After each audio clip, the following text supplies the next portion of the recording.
Harine Nirvisisa Shunyavadi Pasyachare Shutarine. O Krishna, Krishna, Krishna, Krishna, Krishna, Krishna, Krishna, Hey.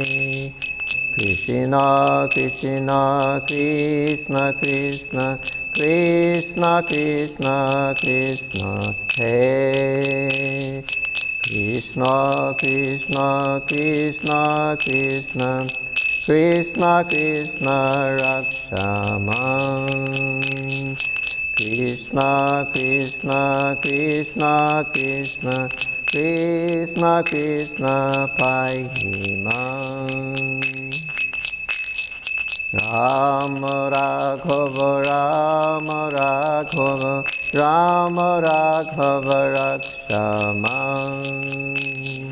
Krishna Kesava, Krishna Kesava, Krishna Kesava, Pahimam. Hare Krishna, Hare Krishna, Krishna Krishna, Hare Hare, Hare Rama, Hare Rama, Rama Rama, Hare Hare. Hare Krishna, Hare Krishna, Krishna Krishna, Hare Hare, Hare Rama, Hare Rama, Rama Rama, Hare Hare. Jaya Prabhupada, Prabhupada Jaya, Prabhupada Jaya, Prabhupada Jaya, Gauranitai Jaya, Gauranitai Jaya, Gauranitai Jaya, Gauranitai. Gauranitai ki jai, Radha Ju ki jai, Shri Prabhupada ki jai, Krishna Book ki jai. So welcome everyone, whatever time it is around the world. We're reading from the Krishna book.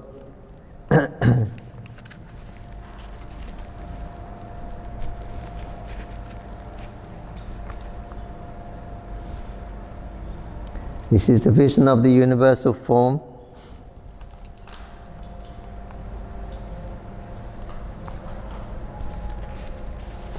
The end of the 8th chapter. Hare Krishna. Certainly, Mother Jasoda had executed many, many pious activities, as a result of which she got the Supreme Absolute Truth, the Supreme Personality of Godhead, as her son who sucked her milk from the breasts. Similarly, Nanda Maharaj also must have performed great austerities and pious activities for Lord Krishna to become his son, and addressed him as follows. As father. He addressed him as father.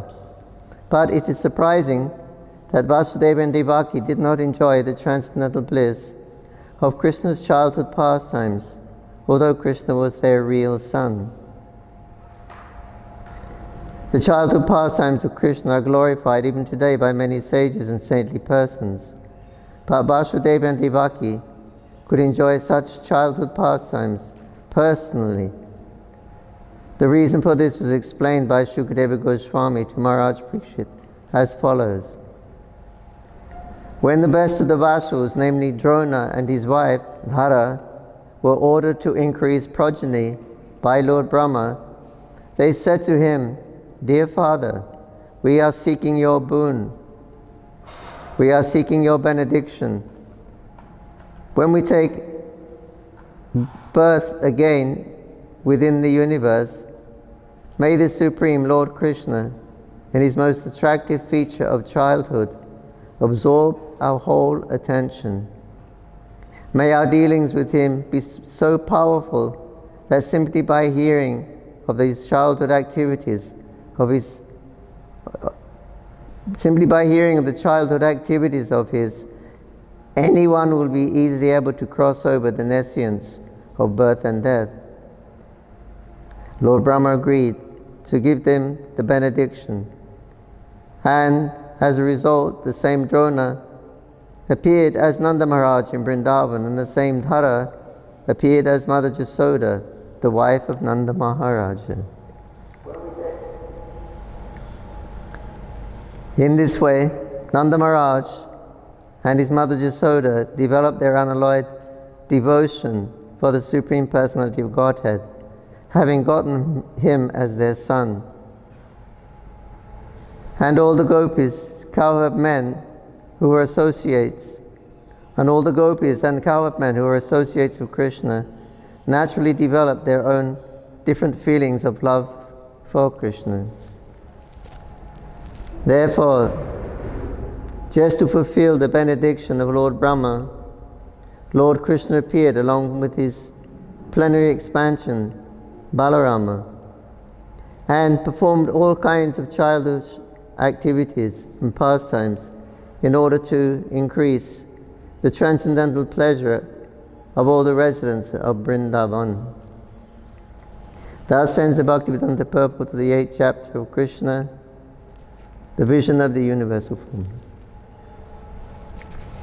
So here we've seen how the benediction that Drona and Dhara made after they were asked to populate the universe. Drona and Dhara, they asked for a benediction that we may have a son who will completely absorb our attention 24 hours a day by his wonderful activities. So this is real Krishna consciousness. So he just wanted to be totally absorbed in Krishna. Krishna is doing exactly what he wants to do. And Mother Jasoda is assisting him.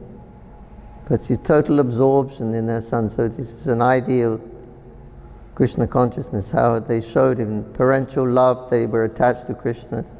And those childhood pastimes, they stole the heart of anyone who saw them. So this is real Krishna, perfect Krishna consciousness. We want to be totally absorbed in the wonderful form, fame, name, quality, and the different pastimes like are in the Krishna book. Chapter 9, Mother Jasoda binds Krishna.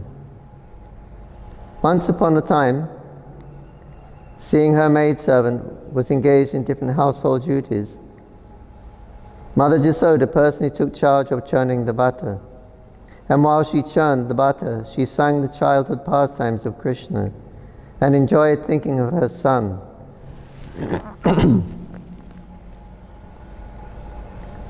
The end of her sari was tightly wrapped while she churned, and on account of intense love for her son, milk automatically dripped from her breasts, which moved as she labored very hard. Churning with two hands, the bangles and the bracelets on her hands tinkled as they touched one another, and her earrings and breasts shook. There were drops of perspiration on her face, and the flower garlands which was on her head scattered here and there.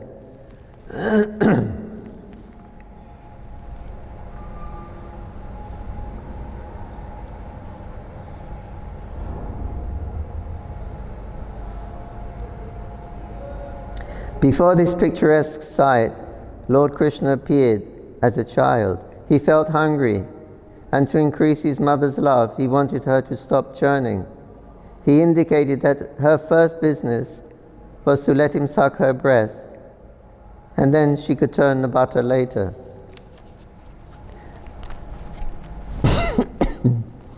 Mother Jasoda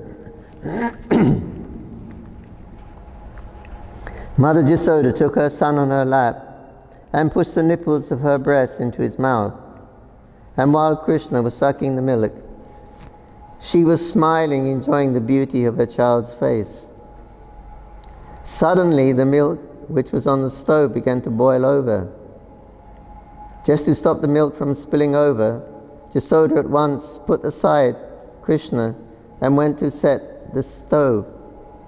Left in that state by his mother, Krishna became very angry, and his lips and eyes became red with rage. he pressed his teeth and lips, and taking up a piece of stone, he immediately broke the butter pot. He took the butter out of it, and with false tears in his eyes, he began to eat the butter in a secluded place. In the meantime, Mother Jasoda returned to the churning place, and after setting the overflowing milk pan in order, she saw the broken pot in which the churning yogurt had been kept. Since she could not find her boy, she concluded the pot was broken by his work. She smiled and she thought, "This child is very clever. After breaking the pot, he has left this place, fearing punishment." After she sought all over, she found her son sitting on a big wooden grinding mortar, which was kept upside down. He was taking butter from a pot which was hanging from the ceiling on a swing, and he was feeding it to the monkeys. She saw Krishna looking this way and that, out of fear of her, because he was conscious of his naughty behavior. After seeing her so engaged, she very silently approached him from behind. Krishna, however, saw her coming towards him with a stick in her hand, and he immediately got down from the grinding mortar and began to flee in fear. Mother Jasoda chased him to all corners, trying to capture the Supreme Personality of Godhead, who is never approached even by the meditation of great yogis. In other words, the Supreme Personality of Godhead, Krishna, who is never caught by the yogis and speculators, was playing just like a little child for such a great devotee as Mother Jasoda. Mother Jasoda, however, could not easily catch the fast-running child because of her very thin waist and heavy body.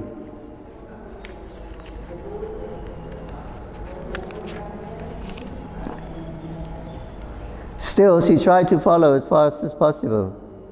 Her hair loosened, and the flowers in her hair fell to the ground. Although she was tired, she somehow reached her naughty child and captured him. When he was caught, Krishna was almost on the point of crying. He smeared his hands over his eyes, which were anointed with black cosmetics. The child saw his mother's face while she stood over him, and his eyes became restless from fear. Mother Jasoda understood that Krishna was unnecessarily afraid, and for his benefit, she wanted to allay his fears.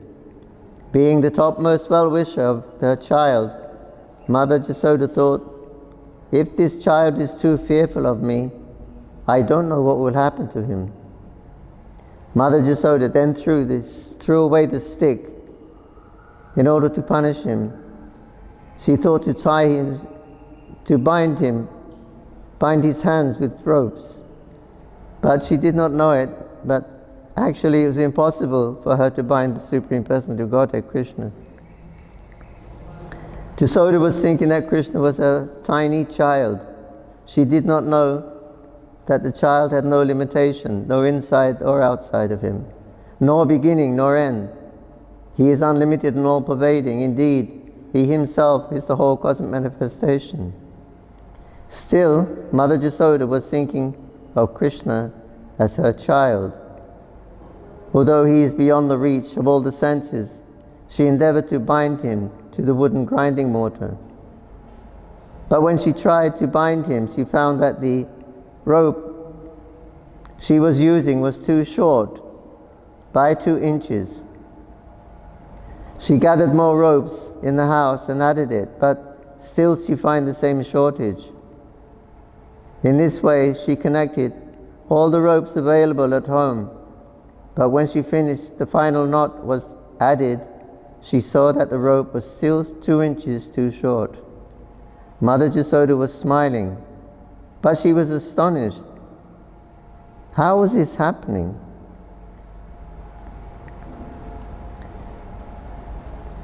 In attempting to bind her son, she also became tired and was perspiring, and the garlands on her head fell down. Then Lord Krishna appreciated the hard labor of his mother, and being compassionate upon her, agreed to be bound up by the ropes. Krishna, playing as a human child in the house of Mother Jasoda, was performing his own selected pastimes. Of course, no one can control the Supreme Personality of Godhead. The pure devotee surrenders himself to the lotus feet of the Lord, who may either protect or vanquish the devotee.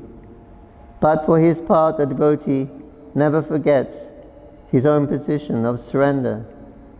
Similarly, the Lord also feels transcendental pleasure by submitting himself to the protection of the devotees. This was exemplified by Krishna's surrender to his mother, Jasoda. Krishna is the supreme bestower of all kinds of liberation for his devotees. But the benediction which was given or bestowed upon Mother Jasoda was never experienced even by Lord Brahma or Lord Shiva or the goddess of fortune.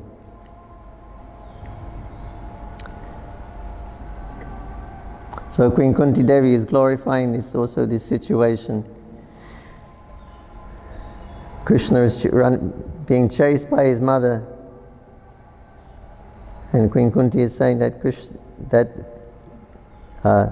fear personified is afraid of Krishna.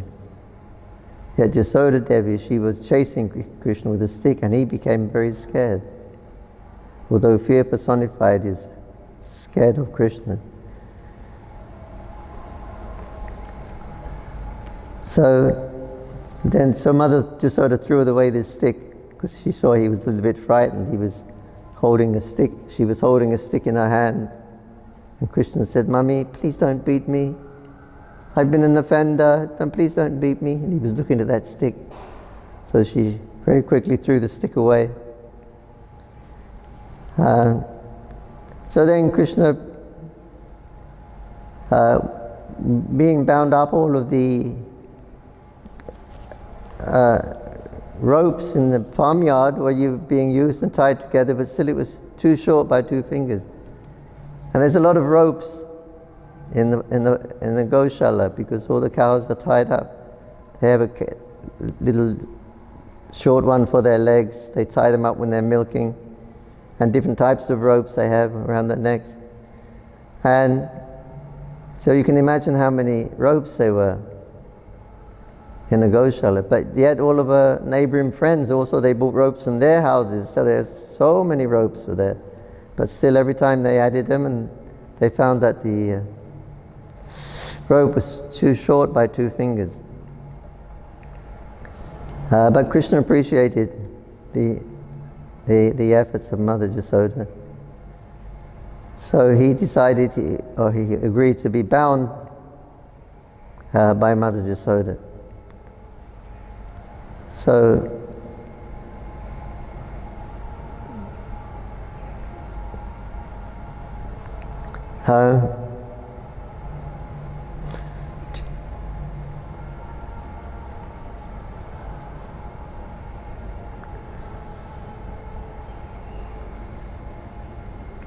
so she was going to, she captured Krishna. Krishna actually, he said, next time I'm going to climb up the tree, because you cannot climb up the trees. And in this way you won't be able to catch me.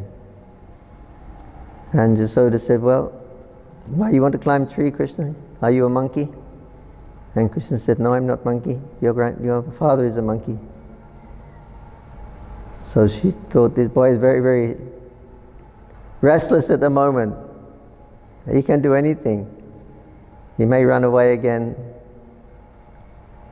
And there's wild animals around, there's big eagles around. They sometimes come and eat the animals, and even small children. Tigers, big bulls are wandering around, they may kick the child. So Jasoda was thinking, if he runs away again, anything could happen, he could get into more trouble.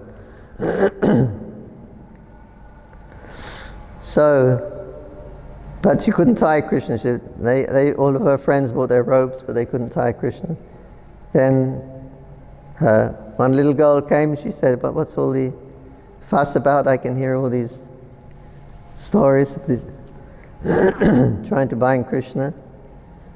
So that little girl was Radharani. She was a very little girl at that time. And then when she saw Krishna trying to be bound, then she had the young girls, they tie their hair up with a black string. So she had the black string in her hair. So she took that and she gave to Mother Jasoda and says, "You can try this, Mother Jasoda." So then Jasoda tied that on, and then she bound Krishna with it. So this is the Namo Radhikaya Tvadiya Priyaya. Satyabhata Muni in his song, the Damodar Ashtakam, he sings, "All glories to the wonderful pastimes of Radha and Krishna." So that is the Madhurya part of the pastime. Otherwise, the most of the pastime is Vatsala Rasa, but Satyabhata Muni at the end has hinted that it was actually Radharani's string. It was actually Radharani's love that completely bound Krishna.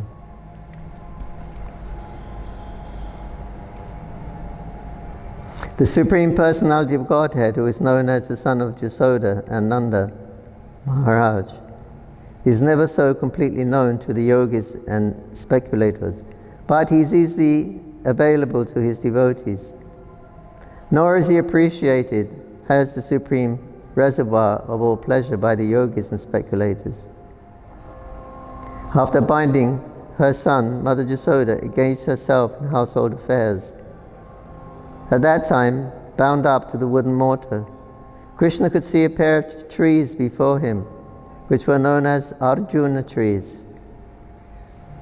The great reservoir of pleasure, Lord Sri Krishna thus thought to himself, "Mother Jasoda, first of all, left without feeding me sufficient milk, and thereby I broke the pots of yogurt and distributed stock butter in charity to the monkeys. But now she has bound me to a wooden mortar, so I shall do something even more mischievous than before." And thus he thought of pulling down the very tall trees, Arjuna trees. There is a history behind the pair of trees, the Arjuna trees. In their previous lives, they were trees. The trees were born as the human sons of Kubera. And their names were Nala, Kubera, Manigriva. Fortunately, they had come within the vision of Krishna. In their previous lives, they were cursed by the great sage Narad Muni in order to receive the highest benediction of seeing Lord Krishna. This benediction curse was bestowed upon them because of their forgetfulness due to intoxication. This story will be narrated in the next chapter. Thus ends the Bhaktivedanta purport of the 9th chapter of Krishna. Mother Jasoda binds Lord Krishna. Chapter 10. The deliverance of Nala, Kubera and Manigriva. The story of the cursing of Manigriva and Nala, Kubera. The cursing of Nala, Kubera and Manigriva and their deliverance by Krishna under the all blissful desire of the great sage Narad is hereby described. The two great demigods, Nala, Kubera and Manigriva, were the sons of the treasurer of the demigods, Kubera, who was a great devotee of Lord Shiva. By the grace of Lord Shiva, Kubera's material opulence had no limit. As a rich man's son often becomes addicted to wine and women, so these two sons of Kubera were also addicted to wine and sex. Once, these two demigods, desiring to enjoy, entered the garden of Lord Shiva in the province of Kailash on the bank of the Mandakini Ganges. There they drank much and engaged in hearing the sweet singing of the beautiful women who accompanied them in that garden of fragrant flowers. In an intoxicated condition, they entered the water of the Ganges, which is full of lotus flowers, and there they began to enjoy the company of young girls, exactly as a male elephant enjoys female elephants within the water.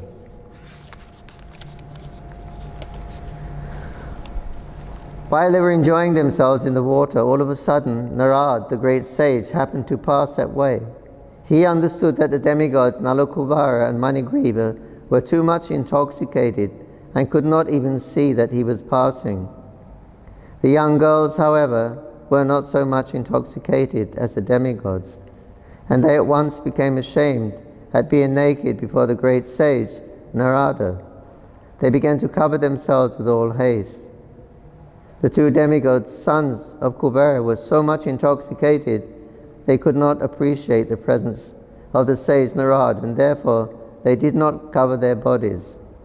On seeing these two demigods so degraded by intoxication, Narada desired their welfare, and therefore he exhibited his gorgeous mercy upon them by cursing them. Because the great sage was compassionate upon them, he wanted to finish their false enjoyment and intoxication as association with young girls, and wanted them to see Lord Krishna face to face. He conceived of this cursing them as follows. He said that the attraction for material enjoyment is due to increase in the mode of passion. A person in the material world, when favored by the material opulences of riches, generally becomes addicted to three things: intoxication, sex, and gambling. Materially opulent men, being puffed up with the accumulation of wealth, also become so merciless that they engage or indulge in killing animals by opening slaughterhouses, and they think they themselves will never die. Such foolish persons, forgetting the laws of nature, became overly infatuated with the body.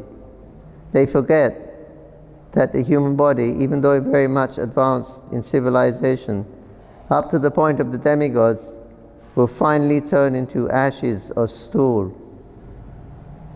And while one is living, whatever the external condition, the condition of the body may be, within there is only stool, urine, and various kinds of worms. Thus, being engaged in jealousy and violence to other bodies, materialists cannot understand the ultimate goal of life, and without knowing the goal of life, they generally glide down to hellish condition in their next life. Such foolish persons commit all kinds of sinful activities on account of this temporary body, and they are even unable to consider whether the body actually belongs to them. Generally, it's said that the body belongs to a person who feeds the body. One might therefore consider whether the body belongs to one personally or to the master to whom one renders service. The master of slaves claims full right to the bodies of the slaves because the master feeds the slaves. It may also be questioned whether the body belongs to the father, who is the seed-giving master of the body, or to the mother, who develops the child's body within her womb. Foolish persons are engaged in committing all sorts of sins due to the misconception of identifying the material body with the self. But one should be intelligent enough to understand to whom the body belongs. A foolish person indulges in killing animals to maintain the body, but he does not consider whether the body belongs to him or his father or mother or maternal grandfather. Sometimes the father gives his daughter in charity to a person in view to get back the daughter's child as a son. The body may also belong to a stronger man who forces it to work for him. Sometimes the slave's body is sold to the master, and from that day on, the body belongs to the master. And at the end of life, the body belongs to the fire, because the body is given to the fire and burned into ashes. Or the body is thrown on the street and eaten by the dogs and vultures. Before committing all kinds of sins to maintain the body, one should consider to whom the body belongs Ultimately, it is concluded that the body is a product of material nature, and at the end it merges into material nature. Therefore, the conclusion should be that the body belongs to material nature. One should not wrongly think that the body belongs to him. To maintain a false possession, why should one indulge in killing? Why should one kill innocent animals to maintain the body? When a man is infatuated with false prestige of opulence, he does not care for any moral instructions, but indulges in the women, wine, and animal killing. In such circumstances, a poverty-stricken man is often better situated because the poor man thinks of himself in relation to other bodies. A poor man does not wish to inflict injuries upon other bodies because he can understand more readily that he himself is injured when he feels pain. As such, the great sage Narad considered that because the demigods, Nalukuvera Manigriv, was so infatuated by the false prestige, they should be put into a condition of life devoid of opulence. A person who has a pinprick in his body does not wish others to be pinpricked by pins. A considerate man in life of poverty does not wish others to be put in that condition. Generally, it's seen that one who has risen from a poverty-stricken life and becomes wealthy creates some charitable institution at the end of life so that the other poverty-stricken men may be benefited. In short, a compassionate poor man may consider others' pains and pleasures with empathy. A poor man is seldom puffed up with false pride, and he may be freed from all kinds of infatuation. He may remain satisfied by whatever he gets for his maintenance, by the grace of the Lord. To remain in a poverty-stricken condition is a kind of austerity. According to the Vedic culture, therefore, the Brahmanas, as a matter of routine, keep themselves in a poverty-stricken condition to save themselves from the false prestige of material opulence. False prestige is due to advancement of material prosperity. It is a great impediment for spiritual emancipation. A poverty-stricken man cannot become unnaturally fat by eating more and more. And on account of his not being able to eat more than he requires, his senses are not very easily turbulent. And when the senses are not very turbulent, he cannot become violent. Another advantage of poverty is that a saintly person can easily enter a poor man's house, and thus a poor man can take advantage of the saintly person's association. A very opulent man does not allow anyone to enter into his house. Therefore, the saintly persons cannot enter. According to the Vedic system, a saintly person takes the position of a mendicant so that he, on the plea of begging something from the householders, he can enter any house. The householder who has actually forgotten everything about spiritual advancement because he is busy maintaining family affairs can be benefited by the association of saintly persons. There is a great chance for the poor man to become liberated through the association of a saint. Of what use are persons who are puffed up with material opulence and prestige if they are bereft of the association of saintly persons, the devotees of the Supreme Personality of Godhead? The great sage Narad Muni therefore thought that it was his duty to put these demigods in a condition where they could not be falsely proud of their material opulence and prestige. Narad was compassionate and wanted to save them from their fallen life. They were in the mode of darkness, and being therefore unable to control their senses, they were addicted to sex life. It is the duty of a saintly person like Narad to save them from their abominable condition. In animal life, the animal has no sense of understanding that he is naked. But Kubera was the treasurer of the demigods, a very respectable man and a responsible man. And Nalakubera and Manigriva were two of his sons, yet they became so animalistic and irresponsible that they could not understand, due to intoxication, that they were naked. To cover the lower part of the body is a principle of human civilization. And when men or women forget this principle, they become no better than animals. Narad therefore thought that the best punishment for them was to make them immovable living entities, or trees. Trees are by nature's law immovable. Although the trees are covered by the mode of ignorance, they cannot do harm. The great sage Narad thought it is fitting that although the brothers would be punished and become trees, by his mercy they would continue to keep their memory and be able to know why they were being punished. After changing the body, the living entity generally forgets his previous life, but in special cases, by the grace of the Lord, as with Nalakubera Manugriva, one can remember.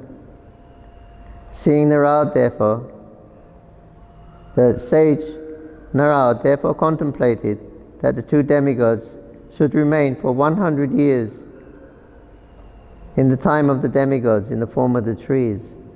After that, they would be fortunate enough to see the Supreme Personality of Godhead face to face by his causeless mercy.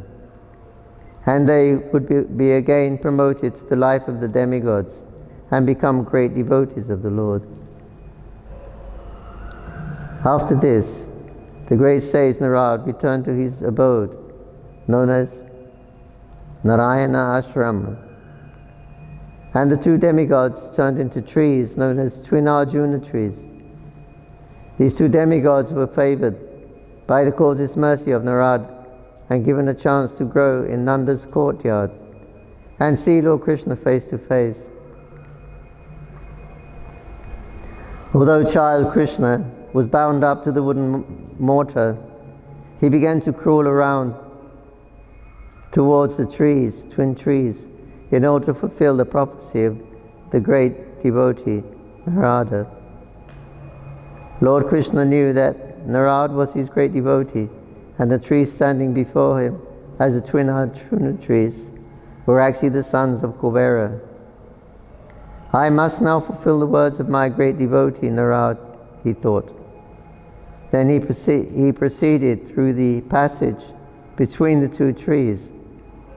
Although he was able to pass through the passage, the large wooden mortar stuck horizontally between the trees. Taking advantage of this, and with great strength, Lord Krishna began to pull the rope which was tied to the mortar. As soon as he pulled it, the two trees, with all their branches and limbs, fell down to the ground with a great sound. Out of the broken fallen trees came two great demigod personalities, shining and blazing fire. All sides became illuminated and beautified by their presence. The two purified personalities immediately came before Lord Krishna and bowed down to offer their respects and prayers in the following words.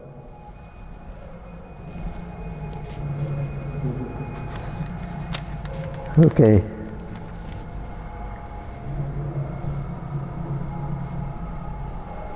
One page is good. To be continued tomorrow by Pankajangri. Same time? New time. Remind me, please come the new time is 5:30 to 6:15. It's the new time. Okay, from 5:30 tomorrow to 6:15. He'll continue the Krishna book. Bhagavan Sri Krishna ki jai. Nitai Go Premanandi. Hari Bol.